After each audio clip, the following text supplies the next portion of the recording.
আইলিপ অনলাইনের আরো একটি অনলাইন ভিডিওতে তোমাদের সকলকে স্বাগত। আমি তোমাদের হিস্ট্রি টিচার দেবাশিস স্যার চলে এসেছি আরো একটা নতুন হিস্ট্রির ক্লাসে। আজকে আমরা যে বিষয় নিয়ে আলোচনা করব, যেটা এখন বর্তমানে পশ্চিমবঙ্গের সব থেকে আলোচিত বিষয়, সেই স্কুল সার্ভিস কমিশন বা এসএসসি কে নিয়ে। আমরা জানি যখন এই ভিডিওটা তোমরা হয়তো দেখছো, বেশ কয়েকদিন আগে থেকে ফর্ম ফিল আপ শুরু হয়ে গেছে, কোর্টে কেসও হয়েছে, নানা কিছু একসঙ্গে হচ্ছে।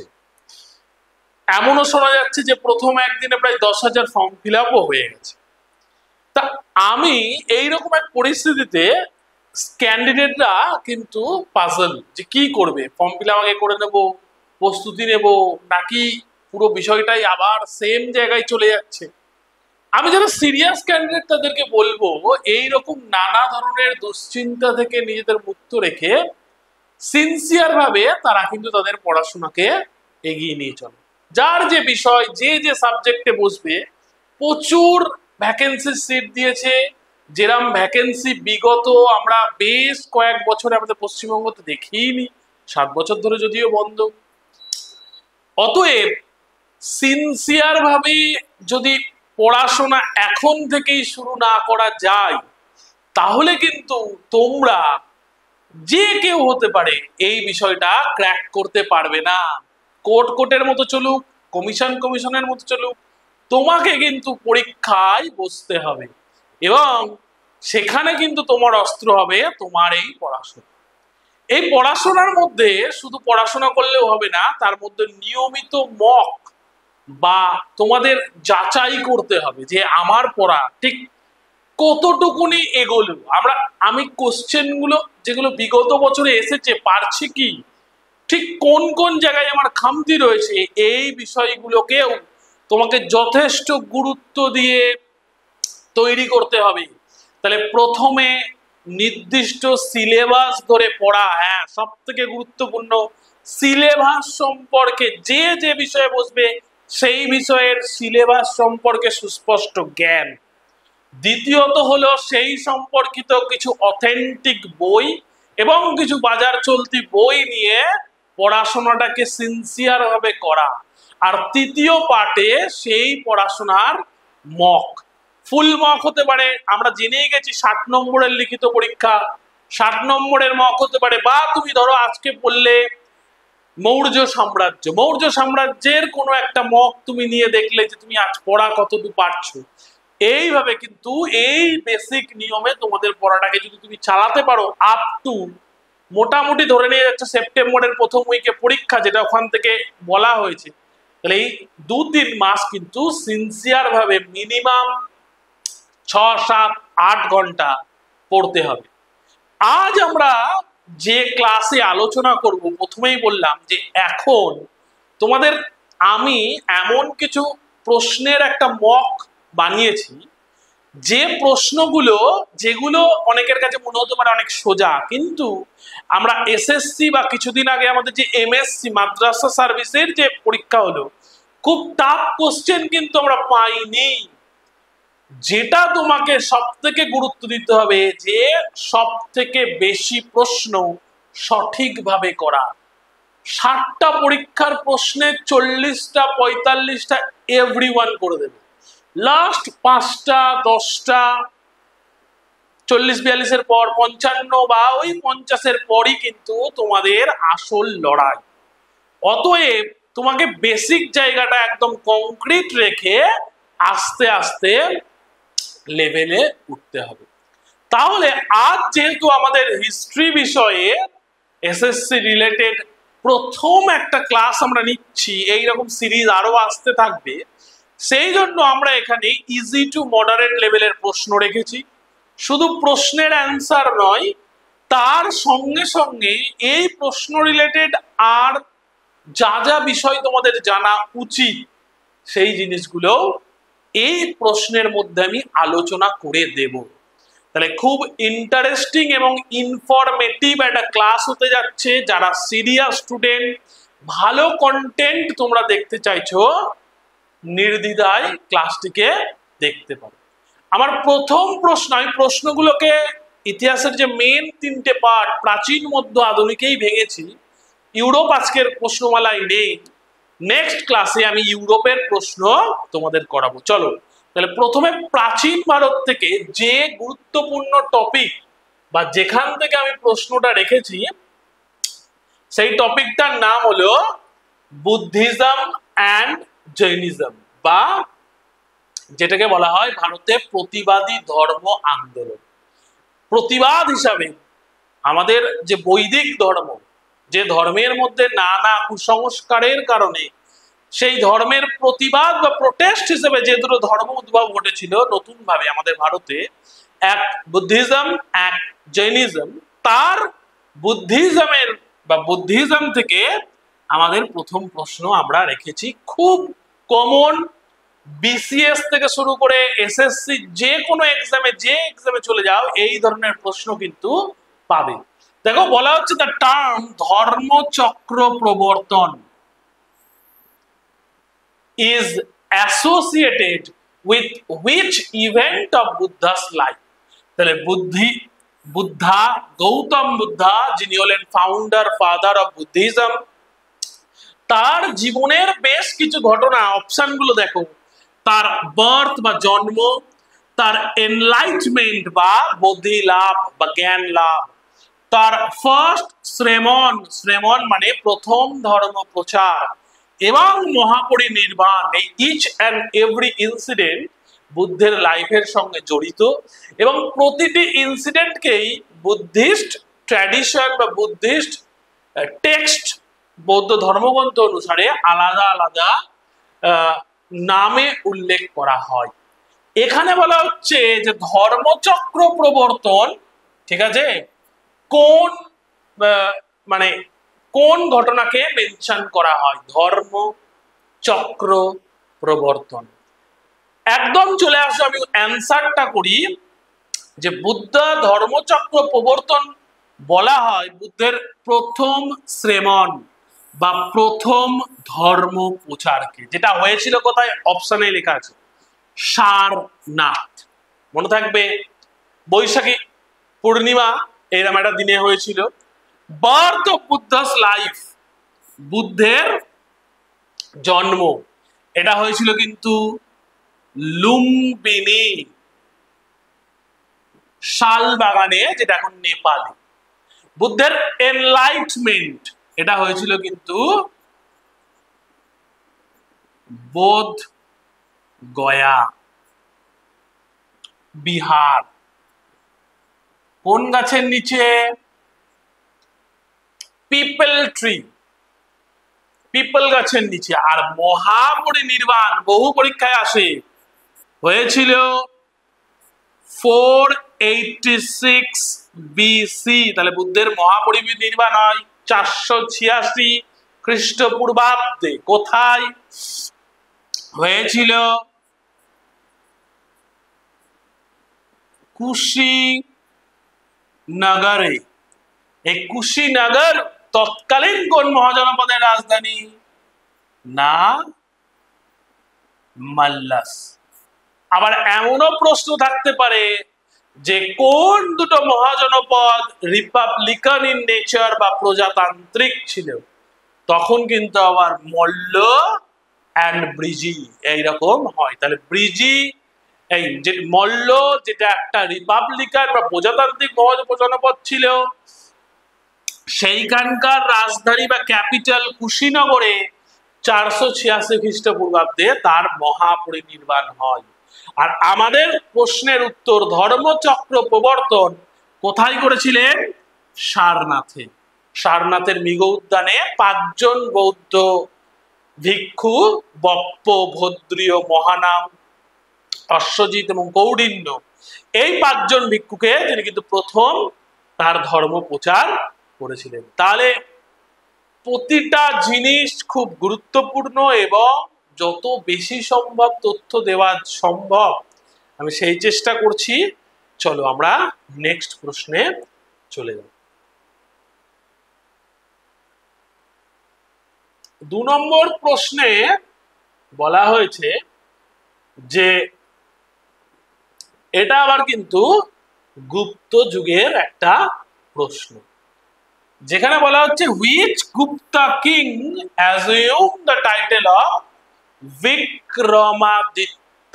মনে রাখবা ভারতের ইতিহাসে এই বিক্রমাদিত্য টাইটেলটা টোটাল 18 জন, 18th রুলার এই টাইটেলটা অ্যাডপ্ট করেছে, 18 জন। সেখানে বলা হচ্ছে পরীক্ষায় এরকমই থাকবে, এটা ডিটেলস তথ্য অনুযায়ী তোমাদের বললাম, কিন্তু পরীক্ষায় দেবে কোন ভারতীয় রাজা কোন সময় গুপ্তও থাকবে না, কে কিংবদন্তির বিক্রমাদিত্য বলা হয়। মোটামুটি মেনে নেওয়া হয় যে বিক্রমাদিত্য যে কাল্ট, তার সঙ্গে ভারতের ইতিহাসে কোন রাজা জড়িত। গুপ্ত যুগের সমুদ্রগুপ্ত জড়িত, প্রথম চন্দ্রগুপ্ত জড়িত, দ্বিতীয় চন্দ্রগুপ্ত জড়িত, না কুমারগুপ্ত জড়িত। তাহলে প্রত্যেকেই গুপ্ত যুগের রাজা। মনে রাখবা চন্দ্রগুপ্ত অভিধা যুক্ত কিন্তু সরি বিক্রমাদিত্য অভিধা জড়িত কিন্তু দ্বিতীয় চন্দ্রগুপ্তের রাজত্ব। আর যদি প্রশ্ন থাকতো নেপোলিয়ন অফ ইন্ডিয়া বা ভারতের নেপোলিয়ন, উত্তর হতো সমুদ্রগুপ্ত, যাকে লিচ্ছবি দৌহিত্র বলা হয়, যিনি কি করেছিলেন প্রথম সাউথ ইন্ডিয়ান 12 রুলার বা 12 জন রাজাকে হারিয়েছিলেন। বহু বহু গুরুত্বপূর্ণ তথ্য আমরা কিন্তু গুপ্ত যুগ সম্পর্কে জানতে হবে, তোমাদের পড়তে হবে, এবং প্রিভিয়াস ইয়ার এসএসসির প্রশ্ন উঠলেই তুমি দেখতে পাবা যে একটা বা দুটো কোশ্চেন কিন্তু গুপ্ত যুগ থেকে খুব ভালো ভালো প্রশ্ন এসেছে। আচ্ছা, আর প্রথম চন্দ্রগুপ্ত, এনার সঙ্গে জড়িত গুপ্তা এরা বা বাংলায় বলে গুপ্তাব্দ, যেটা 319-20, কোনো কোনো জায়গায় 19, কোনো কোনো জায়গায় 20কেই মান্যতা দেওয়া হচ্ছে। চন্দ্রগুপ্ত 2, যিনি বিক্রমাদিত্য প্লাস, যার রাজসভায় 9 জেম ছিল বা নবরত্ন। পরীক্ষায় থাকবে কে নবরত্নের মধ্যে ছিলেন না, এরা প্রশ্নটা বহু প্র্যাকটিসে টাইম পাচ্ছি। প্রশ্নের অ্যান্সারে দিয়েছে, অপশনে দিয়েছে বরাহমিহির, শঙ্কু, বেতাল ভট্ট, আর্যভট্ট। খুব ভালো প্রশ্ন, অ্যান্সার আর্যভট্ট, আর্যভট্ট নয়। তাহলে এই 9 জেমের নাম মুখস্থ রাখতে হবে। আর কুমারগুপ্ত, যদিও এখানে কুমারগুপ্ত 1 হলে বেশি ভালো হতো, প্রথম কুমারগুপ্ত যার সঙ্গে জড়িত কি না, ইনি হলেন the founder of Nalanda university. Very very important. তাহলে নালন্দা বিশ্ববিদ্যালয়ের সঙ্গে জড়িত গুপ্ত রাজার নাম লেখো, না চন্দ্রগুপ্ত প্রথম, না সমুদ্রগুপ্ত, উত্তর হবে প্রথম কুমারগুপ্ত। যদিও তোমাদের কাছে আমার প্রশ্ন থাকলো, যারা যারা ভিডিওটা দেখছো কমেন্টে জানাবে যে হু ডেস্ট্রয় নালন্দা ইউনিভার্সিটি, কে নালন্দা বিশ্ববিদ্যালয়কে ধ্বংস করেছিল, প্লাস নালন্দার সাথে তিনি বিক্রমশিলাও ধ্বংস করেছিলেন, কে করেছিল। ঠিক আছে, চলো আমরা চলে যাই আমাদের পরবর্তী প্রশ্নে, যেখানে আমরা আবার একটা গুপ্ত যুগ থেকে প্রশ্ন নিয়ে নিয়েছি। বলা হচ্ছে the famous Chinese traveller Fa Hien. তাহলে চাইনিজ ট্রাভেলারের নাম Fa Hien visited India during the reign of, কার সময়ে ফা হিয়েন ভারত ভ্রমণ করেন? হর্ষবর্ধন, দ্বিতীয় চন্দ্রগুপ্ত, সমুদ্রগুপ্ত, না অশোক?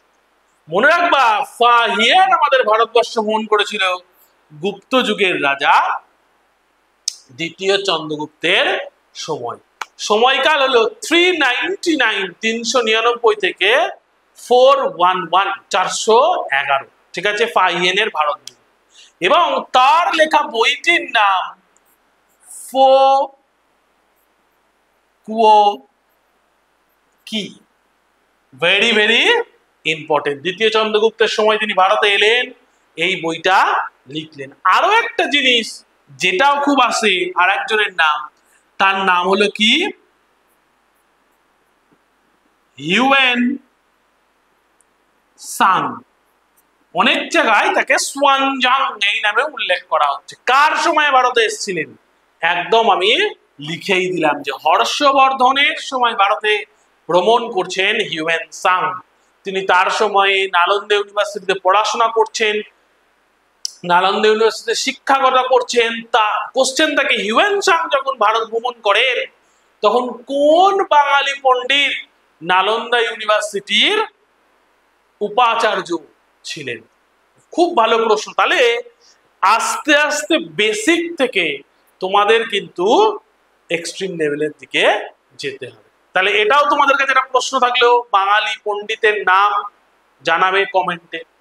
আচ্ছা, সমুদ্রগুপ্ত এবং অশোক, যাদের কথা আমরা আগেই বললাম, সমুদ্রগুপ্তকে ইন্ডিয়ার নেপোলিয়ান বলা হয়, হ্যাঁ, যার রাজ্য বিস্তার নীতির জন্য তিনি ভারতের ইতিহাসে বিখ্যাত, ঠিক আছে। আর অশোককে বলা হয়ে থাকে যিনি হলেন মৌর্য যুগের শুধু নয়, ভারতের ইতিহাসের এক মহামানব। প্রশ্ন থাকে যে মানুষ এবং পশুর জন্য, মানুষ এবং পশু, মেইন অ্যান্ড অ্যানিমেল, মানুষ এবং পশুর জন্য প্রথম হসপিটাল তৈরি করেছিলেন কোন রাজা? খুব ভালো প্রশ্ন। উত্তর অশোক। প্রথম তার রাজ্যে পশু হত্যা নিষিদ্ধ করেন কোন শাসক? অশোক। প্রশ্ন থাকে যে Ashoka and the decline of Mauryans, মনে রাখবে আগের বার মাদ্রাসাতে শুধু 11-12 6টা বইয়ের নাম এসেছিল, বুকস অ্যান্ড অথর। তাহলে এই রিলেটেড বুকস অ্যান্ড অথর নামটাও ভালো করে পড়ে রাখতে হবে। আর অশোক অ্যান্ড ডিক্লাইন অফ মৌরিয়াস বইয়ের নাম, লেখকের নাম রমিলা থাপা। তাহলে অশোক সম্পর্কে পড়ে রাখতে হবে, যার আমলে তৃতীয় বৌদ্ধ সংগীতি হচ্ছে, যার আমলে যিনি বুদ্ধিজমে কনভার্ট হচ্ছেন আমাদের উপগুপ্তের দ্বারা, ঠিক আছে। ইচ অ্যান্ড এভরি তথ্য এইভাবে পড়তে হবে। চলো আমরা এবার চতুর্থ প্রশ্নে চলে যাই। দেখো আর একটা গুপ্ত যুগ থেকে প্রশ্ন, যেখানে জানতে চাওয়া হচ্ছে বলা হচ্ছে যে the inscription that mention the achievement of Samudragupta is found at, তাহলে সমুদ্রগুপ্তের যে অ্যাচিভমেন্ট এটা কোন ইনস্ক্রিপশনে মেনশন করা আছে? খুব সোজা প্রশ্ন, সকলেই পারবে। এলাহাবাদ, মেহরৌলি, ভিতারি, সারনাথ। তাহলে অনেকেই বুঝে গেছো, অ্যান্সার হলো এলাহাবাদ পিলার ইনস্ক্রিপশন, যেটাকে বলা হচ্ছে এখন এলাহাবাদের নাম, যেটাকে মানে অ্যাকচুয়ালি যার নাম ছিল প্রয়াগ প্রশস্তি। হ্যাঁ, প্রয়াগ প্রশস্তি লিখেছিলেন কে? হরি সেনা। কোন ভাষায়? সংস্কৃত। খুব ইম্পর্টেন্ট তথ্য, যেখানে সমুদ্রগুপ্তের উত্তর ভারত এবং দক্ষিণ ভারত শুধু নয়, তিনি যে আটবিক বা বনো যে অধিবাসী ছিল, যেগুলো সীমান্তবর্তী প্রদেশ ছিল, সেইগুলো রাজাদের পরাজয়, হ্যাঁ, কাহিনীও কিন্তু এই ইনস্ক্রিপশনে আছে। আর এই ভিতারি পিলার ইনস্ক্রিপশন বা মেহরৌলি কার সঙ্গে যুক্ত, এমনও প্রশ্ন আসতে পারে, বলে দিচ্ছি। মেহরৌলি যুক্ত হলো একজন চন্দ্র রাজার সঙ্গে। কোন চন্দ্র রাজা? না, এটাকে মানে মানে কি বলবো, সিমিলার টু আমাদের ভারত ইতিহাসের চন্দ্রগুপ্ত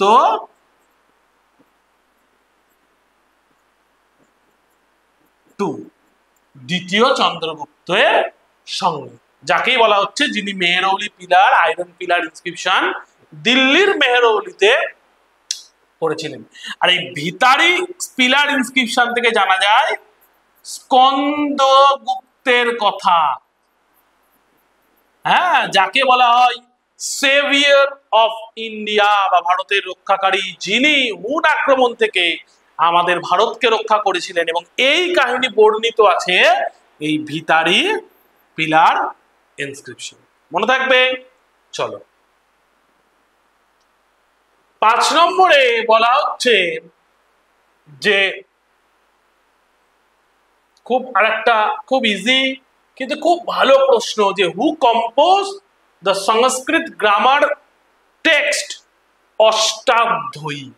তাহলে অনেকেই বুঝে গেছো যে অষ্টাধ্যায়ীর রচয়িতাকে পতঞ্জলি, পাণিনি, কাত্যায়ন না কালিদাস? অবশ্যই পাণিনি। তাহলে পাণিনির লেখা বইয়ের নাম হলো অষ্টাধ্যায়ী। ঠিক আছে। আর এই পতঞ্জলি, যিনি কিন্তু ছিলেন একজন বিখ্যাত দার্শনিক, হ্যাঁ, পতঞ্জলির লেখা বইয়ের নাম হলো মহাভাষ্য, পতঞ্জলির মহাভাষ্য। আর কাত্যায়ন, যিনি ওই স্মৃতি শাস্ত্র লিখেছেন, কাত্যায়ন স্মৃতি আমাদের হিন্দু ধর্মের যেটাকে ল টেক্সট, আইন গ্রন্থ। আর কালিদাসের নাম তো আমরা জানি, শেক্সপিয়ার অফ ইন্ডিয়া, ভারতের শেক্সপিয়ার। বহু বহু বই, সংস্কৃত নাটক তিনি লিখেছেন। এবং তিনি কার রাজসভার একজন জেম বা নবরত্নের একজন রত্ন ছিলেন না? উত্তর কিন্তু চন্দ্রগুপ্ত টু। তাহলে দ্বিতীয় চন্দ্রগুপ্তের রাজসভার একজন রত্ন হলেন কালিদাস। পাণিনি লিখেছেন অষ্টাধ্যায়ী, পতঞ্জলি লিখছেন মহাভাষ্য, হ্যাঁ, আর কাত্যায়নের কাত্যায়ন স্মৃতি। তাহলে শুধু পাণিনি জেনেই আমরা থেমে যাচ্ছি না, আর অপশন গুলোকেও কিন্তু আমরা ডিটেলে ডিসকাশন করছি। এই ধরনের জানা যদি তুমি জানতে পারো, বা তোমার যদি মনে হয় যে হ্যাঁ তুমি বিষয়গুলো জানো, সবকিছুর সঙ্গেই পরিচয়, আমি বলবো তুমি ঠিক পথে এগোচ্ছ এবং আগামী সেপ্টেম্বরের পর ভালো সংবাদ পাবে। চলো নেক্সট 6 নম্বরে থেকে আমাদের ভারত ইতিহাসের মধ্যযুগের কোশ্চেন কিন্তু শুরু হচ্ছে। আমি প্রথমেই বললাম আমি আজকে ইজি টু মডারেট লেভেলের প্রশ্ন রেখেছি। দেখো প্রথমেই দেয়া হচ্ছে যে the iqta system was introduce in India by, ভারতে ইকতা ব্যবস্থা ইন্ট্রোডিউস করছেন কে? ইলতুৎমিশ, আলাউদ্দিন খিলজি, বলবন, কুতুবউদ্দিন আইবক। আচ্ছা, এখানে 3 জন আছে স্লেভ বা দাস বংশের রাজা, একজন খলজি বংশের রাজা, যার মধ্যে আমাদের ভারতে প্রথম ইকতা ব্যবস্থার প্রবর্তন করেছিলেন শামস উদ্দিন ইলতুৎমিশ, যিনি ইলাবারি তুর্কি বংশের প্রথম সম্রাট। একটা প্রশ্ন থাকে যে ভারতের দিল্লিতে প্রথম ইলাবারি তুর্কি বংশের প্রতিষ্ঠাতা কে? তাহলে ইলাবারি তুর্কি ছিল কিন্তু দুটো বংশ প্রতিষ্ঠা হয়েছিল। প্রথম ইলাবারি তুর্কি বংশের প্রতিষ্ঠাতা ইলতুৎমিশ, আর দ্বিতীয় ইলাবারি তুর্কি বংশের প্রতিষ্ঠাতা বলবন। তাহলে দুজনেই ইলাবারি তুর্কি বলে গোষ্ঠীর লোক, কিন্তু ইলতুৎমিশ হলো প্রথম ইলাবারি তুর্কির প্রতিষ্ঠাতা। তিনি শুধু ইকতা সিস্টেম প্রতিষ্ঠা করলেন না, তিনি কি করলেন? তিনি দিল্লিকে ক্যাপিটাল করলেন, তিনি কয়েনেজ সিস্টেম চালু করলেন দিল্লিতে, তিনি কুতুব মিনারের নির্মাণ কাজ শেষ করলেন, তিনি তুর্কান ই চহলগানি বা 40 চক্র তৈরি করলেন। তাহলে একটা ভাস্ট জিনিস তিনি তৈরি করলেন, এবং আশা করা যায় যে দিল্লির দাস বংশ থেকে প্রশ্ন এলে সব থেকে গুরুত্বপূর্ণ যাকে নিয়ে আসতে পারে তিনি কিন্তু ইলতুৎমিশ। আলাউদ্দিন খিলজিকে নিয়ে আর নতুন করে কিছু বলার নেই, একটা নতুন টার্ম, তাকে কিন্তু বলা হয় সমুদ্রগুপ্ত অফ মিডেভেল ইন্ডিয়া বা সুলতানি এরা, সুলতানি যুগের সমুদ্রগুপ্ত। আরো বহু বহু কিছু, যিনি সিকান্দার ইসানি বা দ্বিতীয় সিকান্দার উপাধি নিচ্ছেন, যিনি সমুদ্রগুপ্তের মতো দক্ষিণ ভারতের রাজাদের পরাজিত করছেন, হ্যাঁ। আর বলবন ছিলেন দাস বংশের, আগেই বললাম। আর কুতুবউদ্দিন আইবক হলো ভারতে দাস বংশের প্রতিষ্ঠাতা, এবং ইনি কিন্তু ইলাহাবাড়ি গোষ্ঠীর লোক নয়, ইনি হলেন আইবক গোষ্ঠীর লোক, যারা কিন্তু তুর্কি। চলো নেক্সট 7 নম্বরে আমরা চলে এসেছি মুঘল যুগে। সেখানে আমাদের প্রশ্ন দিয়েছে যে which Mughal emperor reign saw the maximum expansion of the empire territorial। তাহলে কোন মুঘল সম্রাটের আমলে সব থেকে বেশি সাম্রাজ্যের এক্সপেনশন বা টেরিটোরিয়াল এক্সপেনশন হয়েছিল? খুব ভালো প্রশ্ন। হট করে যে স্টুডেন্ট ওপর পড়ে আসবে তার কাছে মনে হবে আকবর সব থেকে বেশি টেরিটোরিয়াল এক্সপেনশন হচ্ছে, কিন্তু না, মুঘল সাম্রাজ্য সব থেকে বড় এক্সপেনশন হয়েছিল, সব থেকে বড় টেরিটরি তৈরি হয়েছিল কিন্তু আওরঙ্গজেবের আমলে। ওই যে বলা হয় একদম পিকে উঠেছিল, হ্যাঁ, এবং তার সাম্রাজ্য একমাত্র আমাদের যে ব্রিটিশ এম্পায়ারের মতো তুলনীয়, মানে তার সঙ্গে তুলনীয়। ভারতের আর কোন সুলতান বা কোন সম্রাট, কি সমুদ্রগুপ্ত, কি অশোক, ইচ অ্যান্ড এভরি, কেউ তার সাম্রাজ্যের দ্বারে কাছে যেতে পারতো না, এত বড় তিনি সাম্রাজ্য তৈরি করেছিলেন। কিন্তু আফটার হিজ ডেথ, তার মৃত্যুর পরই তার সাম্রাজ্য তাসের ঘরের মতো ভেঙে যাচ্ছে। ঠিক আছে, তাহলে সব থেকে বেশি টেরিটোরিয়াল এক্সপ্যানশন হচ্ছে ঔরঙ্গজেবের, যার একটা নাম ছিল আলমগীর। খুব ইম্পর্টেন্ট একটা প্রশ্ন থাকে, ইন হুইচ ইয়ার আওরঙ্গজেব রি-ইম্পোজড জিজিয়া? জিজিয়া হলো একটা ট্যাক্স, যেটা হলো সুলতানি যুগে নন মুসলিমদের উপর ধার্য করা হতো। রি-ইম্পোজ করছেন কত সালে? 1679। এরকম ছোট ছোট কিছু জিনিস কোশ্চেনের মধ্যেই, যেগুলো আমার মনে পড়ছে আমি তোমাদের বলার চেষ্টা করছি, পারলে ঢুকে নেবে। তাহলে আকবর, জাহাঙ্গীর, শাহজাহান বলা শুরু হলে একটা ক্লাস চলে যাবে। তাহলে আপাতত এইখানেই থাক, ক্লাসে আরো কোশ্চেনের মাঝে আলোচনা করব।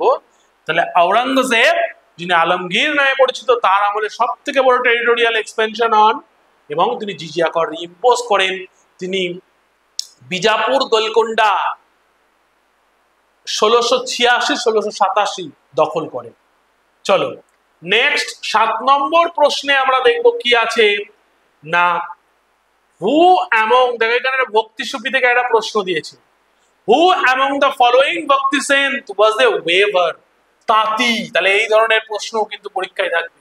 তাহলে কোন ভক্তি সেন্ট পেশাগতভাবে একজন তাঁতি ছিলেন? ঠিক আছে, তাহলে নামদেব, কবির, রামানন্দ, তুকারাম।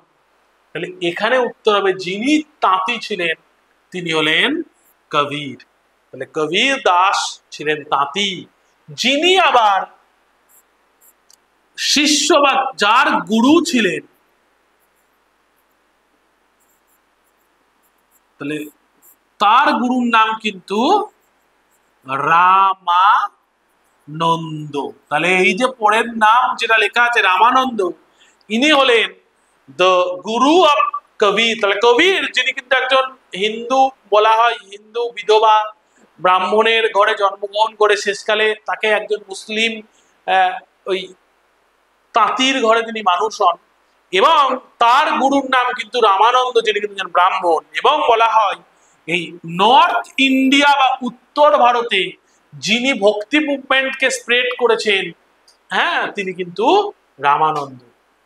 আর এই নামদেব, যিনি কিন্তু একজন টেলার ছিলেন, হ্যাঁ, আর তুকারামও মহারাষ্ট্রের ভক্তি আন্দোলনের একজন অন্যতম নেতা। ঠিক আছে, চলো নেক্সট আমরা চলে যাচ্ছি 9 নম্বর প্রশ্নে, যেটা কিন্তু আবার আমরা যে রিজিওনাল কিংডম, যেটা হলো সুলতানি যুগের মধ্যে তৈরি হচ্ছে, হ্যাঁ, সেই সময়ে পড়ছি। তাহলে প্রশ্নটা হলো দ্য ব্যাটেল অফ তালাইকোট্টা সাল লিখি। সাল হলো 1665, সরি সাল হলো 1565, 26 জানুয়ারি। তাহলে 1565 সালের লেখাই আছে 26শে জানুয়ারি এই যুদ্ধটা হয়েছিল। বলা হচ্ছে যে এই যুদ্ধের মাধ্যমে কোন সাম্রাজ্যের ডাউনফল হয়েছিল? মুঘল সাম্রাজ্য, বিজয়নগর, বাহামানি না মারাঠা? এখানে উত্তর হবে বিজয়নগর এম্পায়ার। বিজয়নগর এম্পায়ারের ফাউন্ডেশন হচ্ছে 1336 বাই হরিহর অ্যান্ড বুক্কা। তাহলে হরিহর এবং বুক্কের দ্বারা প্রতিষ্ঠিত হয়েছিল বিজয়নগর সাম্রাজ্য, যে সাম্রাজ্য প্রায় ধ্বংস হয়ে গেছিল তালিকোটার যুদ্ধে। বিজয়নগর সম্পর্কে যখন পড়বে, এইখানকার যে ফরেন ট্রাভেলার বিদেশি নিকোলো কান্টিকার সময় এসছে, আব্দুর রাজ্জাক বা ডোমিঙ্গো পায়েস নুনিজ কারা কার সময় আসছে, এই তথ্যটা এই বিষয়টা সুন্দর করে মাথায় রেখে দেবে। বা তাদের ছোট ছোট তথ্য, যে কে বলছেন যে বিজয়নগরে 300-এর বেশি পোর্ট ছিল, বা কে বিজয়নগর শহরের ভূয়সী প্রশংসা করছেন, ঠিক আছে, বিজয়নগর সাম্রাজ্যে। তো এই বিষয়গুলো মাথায় লাগবে, এরকম ধরনের প্রশ্ন এসেছিল। তাহলে বিজয়নগর এই তালিকোটার যুদ্ধে 4টে south Indian regional state, Bijapur, লিখে দিন, বিজাপুর, গোলকোন্ডা,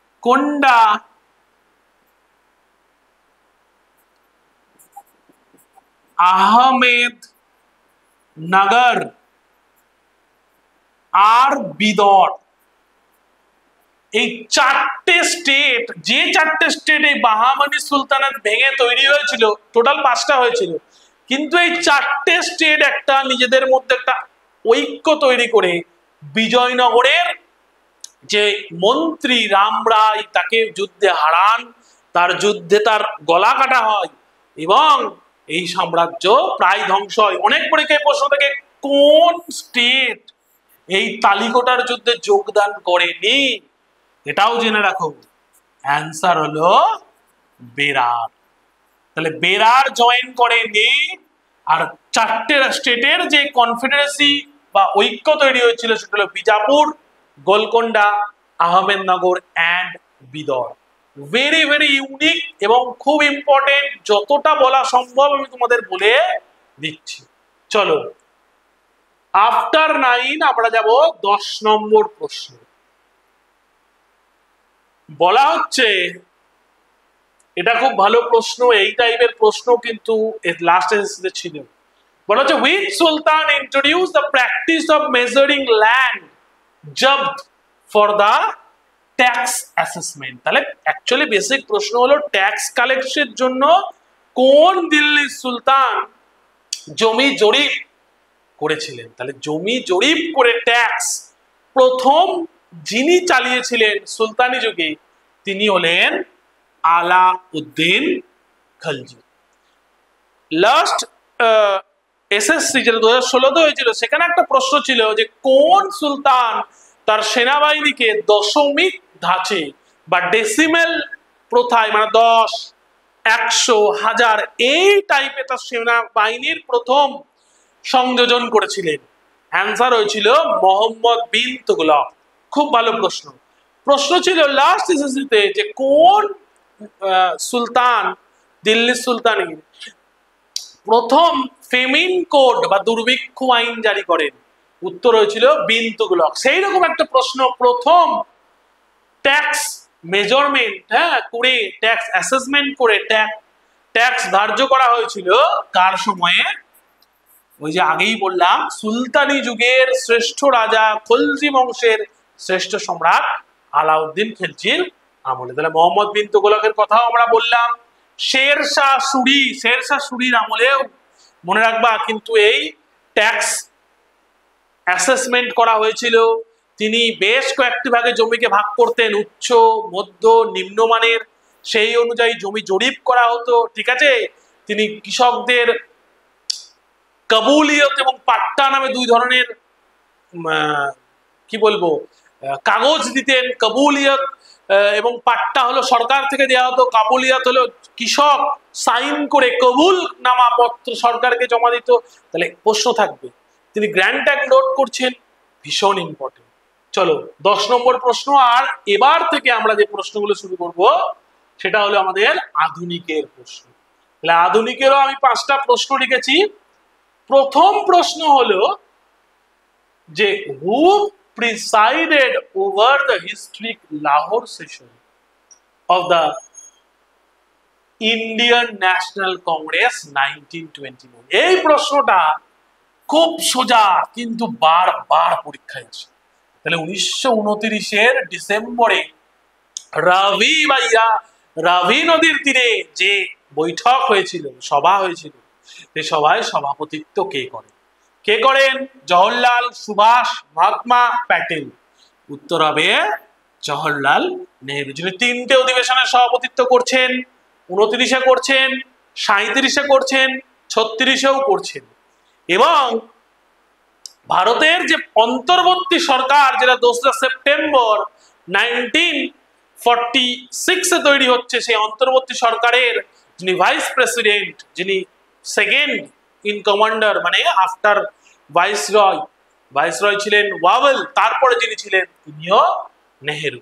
তাহলে জওহরলাল নেহেরু প্রথম, তার উদ্যোগে ভারত কিন্তু এই হিস্টোরিক লাহোর সেশনে কোন অভিমতটা গ্রহণ করছে না? পূর্ণ স্বরাজ। একটা প্রশ্ন থাকে যে কোন দিন ভারতের first independence day, before independence observe করা হচ্ছে? উত্তর হলো 26 জানুয়ারি 1930। মনে রাখবে, ঠিক আছে? প্যাটেল, বল্লভ ভাই প্যাটেল সভাপতিত্ব করছে 1931 করাচি। আর মহাত্মা গান্ধী একমাত্র একটা সভায় সভাপতিত্ব করছে 24 বেলগাম। আর সুভাষ চন্দ্র বোস তার জীবনে 2টো সভায় সভাপতিত্ব করেছিল, একটা হলো হরিপুরা, একটা হলো ত্রিপুরি, নট ত্রিপুরা, অনেকে ত্রিপুরা বলো, ত্রিপুরি যেটা মধ্যপ্রদেশে। 38, 39।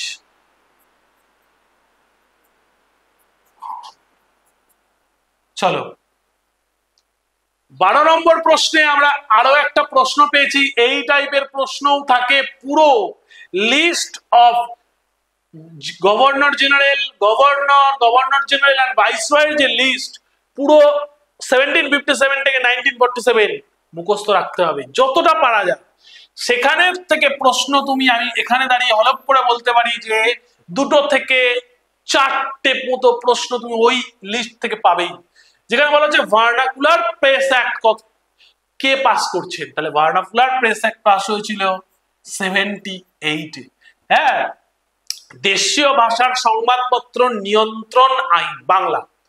উত্তর হবে লর্ড লিটন। আর যদি প্রশ্ন থাকতো যে কে এই আইনটাকে বাতিল করে, এরকম প্রশ্ন দেয়। 2টো আইন পাস হয়েছিল, একটা ভার্নাকুলার প্রেস অ্যাক্ট, একটা আর্মস অ্যাক্ট বা অস্ত্র আইন। হ্যাঁ, এই 2টো আইনই 1878 লিটন কিন্তু বাতিল করেছিলেন ভার্নাকুলার প্রেস অ্যাক্ট। তখন উত্তর হবে লর্ড রিপন, যাকে বলা হয় দ্য গুড ভাইসরয়, যাকে বলা হয় the father of local self government. ঠিক আছে, লর্ড রিপন সাহেবকে। এছাড়াও কার্জন বা ক্যানিং সম্পর্কে বলতে গেলে এখন ক্লাস শেষ হয়ে যাবে, পরে অন্যান্য ক্লাসে আমরা এই নিয়ে আরো আলোচনা করব। চলো 13 নম্বর প্রশ্ন, যেখানে আমরা দেখব কি না, বলা হচ্ছে which revolutionary was associated with the assassination of British officer Sanders? তাহলে স্যান্ডার্সের অ্যাসাসিনেশন বা হত্যাকাণ্ডের সঙ্গে জড়িত ছিল কোন রেভলিউশনারি? অনেকেই বুঝতে পারছো, ভগৎ সিং, চন্দ্রশেখর আজাদ, রামপ্রসাদ বিসমিল না সূর্য সেন? অ্যান্সার হবে ভগৎ সিং।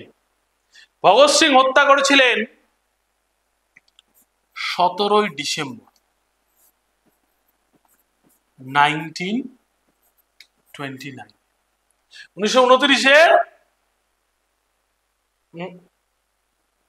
1928-এর 17 ডিসেম্বর কিন্তু স্যান্ডার্সকে হত্যা করা হয়। হিন্দুস্তান সোশ্যালিস্ট রিপাবলিকানের সদস্য হিসাবে এই কাজটি তিনি করেছিলেন। অ্যাকচুয়ালি বিষয়টা কি ছিল, সাইমন কমিশন যখন ভারতে আসে তার প্রতিবাদে লাজপত রায় লাহোরে একটা সভার নেতৃত্ব দিচ্ছিলেন। সেখানে তার মাথার ওপরে লাহোর পুলিশের লাঠির বাড়ি পড়লে সেই লাঠির আঘাতে তিনি 17ই নভেম্বর 1928 সালে তার মৃত্যু হয়। তার প্রতিবাদে ঠিক 1 মাস বাদে 17ই ডিসেম্বর তিনি কিন্তু আমাদের ভগৎ সিং কিন্তু স্যান্ডার্স, যিনি লাহোর কমিশনার ছিলেন, তাকে হত্যা করেছিলেন। ঠিক আছে, চলো নেক্সট আমাদের 14 নম্বর প্রশ্ন, যেখানে আমরা কি দেখব না আগস্ট অফার। বলা হচ্ছে যে আগস্ট অফার ব্রিটিশ গভর্নমেন্ট যে দিয়েছিল এটা কত সালে? 38, 40, 42, 45? মনে রাখবা এই আগস্ট অফার হয়েছিল 8 আগস্ট বাই লর্ড